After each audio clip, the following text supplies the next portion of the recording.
కూటమి ప్రభుత్వం అధికారంలోకి వచ్చి మన చంద్రబాబు నాయుడు గారు సీఎం అయిన తర్వాత అధికారం చేపట్టిన కొద్ది రోజులకే బనకచెర్ల పోలవరం ప్రాజెక్టు విషయాన్ని తెర మీదకి తేవడం జరిగింది. అయితే ఈ Polavaram Banakacherla project report Jaganmohan Reddy CM గా ఉన్నప్పుడే మెగా కంపెనీ గీసిన రిపోర్టు ఇదని చెప్పేసి ఏబి వెంకటేశ్వరరావు గారు మన మీడియా ముందురా మనం మాట్లాడడం విన్నాం.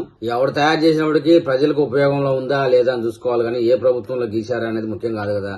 ప్రజలకు ఉపయోగపడితే అదే మంచిది. కాళేశ్వరం ప్రాజెక్టు మాదిరిగా పౌరులు వచ్చి పనికి రాకుండా పోకుండా ఉంటే చాలు. అయితే ఈ బనకచెర్ల పోలవరం ప్రాజెక్టు విషయానికి వచ్చి పోలవరం ప్రాంతం నుంచి 200 టీఎంసీల వరద జలాలు రాయలసీమలోని కరువు ప్రాంతానికి తెలుగు గంగ ప్రాజెక్టులో భాగంగా ఉన్నటువంటి బనకచెర్లకి తరలించేందుకు 81,000 కోట్ల రూపాయల బడ్జెట్ కేటాయించడం జరిగింది అంచనాలేసి. దీని విషయమే ముఖ్యమంత్రి చంద్రబాబు నాయుడు గారు ఢిల్లీ వెళ్లడం జరిగింది. కేంద్ర జల సంఘం అధికారులు, ఇంజనీర్లు తదితర అధికారులు అందరినీ కలవడం జరిగింది. ప్రధానమంత్రి కార్యాలయంలో ఉన్నటువంటి సీనియర్ ఐఏఎస్ అధికారులను కూడా కలిశారు. మొత్తం అయితే పవర్ ప్రజెంటేషన్ ఇవ్వడం జరిగింది. మన చంద్రబాబు నాయుడు గారు పవర్ ప్రజెంటేషన్ ఇవ్వడంలో దిట్ట, ఆ విషయంలో నో కాంప్రమైజ్. అయితే ఆ ఇంజనీర్లు నెల రోజుల పాటు చర్చలు సంప్రదింపులు జరిపి సిడబ్ల్యూసి అనుమతులు లేకుండా ఈ ప్రాజెక్టుకి ఆమోదించలేమని చెప్పారు. సెంట్రల్ వాటర్ కమిషనర్ అనేది అనుమతి ఇవ్వాల్సిందే కామన్ గా. ప్రాజెక్టులు కట్టే ముందు ఎవరు కూడా అన్ని అనుమతులు తీసుకుని ప్రాజెక్టులు కట్టాలంటే దేశంలో ఒక ప్రాజెక్టు కూడా ముందుకు పోయే అవకాశం లేదు. తెలంగాణలో కాళేశ్వరి ప్రాజెక్టు కట్టడం అయింది, ముగిసిపోవడం అయిపోయింది. దానికి ఇంకా కొన్ని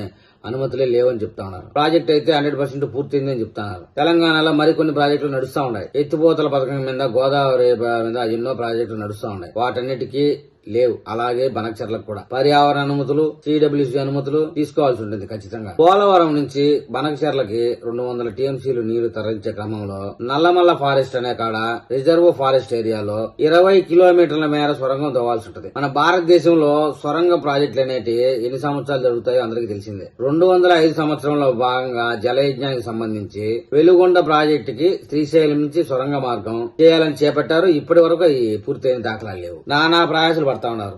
సరే, ఇటీవల తెలంగాణలో తవ్వుతున్నటువంటి ఒక సొరంగంలో ప్రమాదం జరిగితే కనీసం శవాలను కూడా బయటికి తీయలేని పరిస్థితిలోకి వెళ్ళిపోయింది. 2 నెలలు శ్రమించినప్పటికీ సొరంగాల తవ్వకం అనేది ప్రస్తుతానికి మన దేశంలో ఇంకా ఆధునికమైన యంత్రాలు రాలేదు. అది క్లిష్టమైన పరిస్థితి అని చెప్పాలి. ఆ మిషనరీకి సంబంధించి ఏ రిపేర్ వచ్చినా కూడా జర్మనీ నుంచి ఎవరో వచ్చి రిపేర్ చేస్తే గానీ ప్రాజెక్టు మళ్ళీ స్టార్ట్ అయ్యే అవకాశం లేదు. సొరంగంలో లోపల ఎక్కడో తవ్విన దాన్ని బయటికి తరలించడానికి కన్వేయర్ బెల్ట్లని చాలా వరకు ఖర్చు పెట్టాల్సి వస్తుంది. 15 కిలోమీటర్లు 20 కిలోమీటర్ల పొడవున అది వేయాల్సి ఉంటుంది. లోపల పనిచేసే వాళ్ళకి ఆక్సిజన్ కూడా సరిగా ఉండదు. తవ్వుతా ఉంటే పెద్ద ఎత్తున జలాలు మీద పడడం కూడా జరుగుతాయి. విచిత్రమైన సమస్యలు తలెత్తుతా ఉంటాయి లోపల.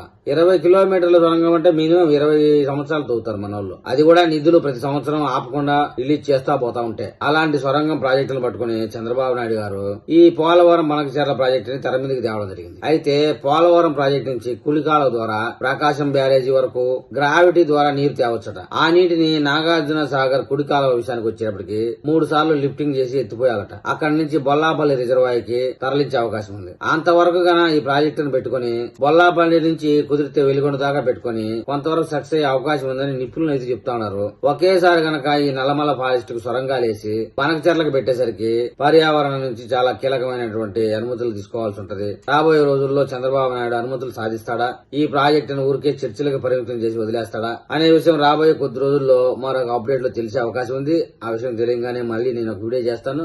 ఆ వీడియో మీకు చేరాలంటే నా ఛానల్ సబ్స్క్రైబ్ చేయండి, లైక్ చేయండి. మీరు ఏదైనా తెలపాలనుకుంటే కామెంట్ రూపంలో తెలపండి.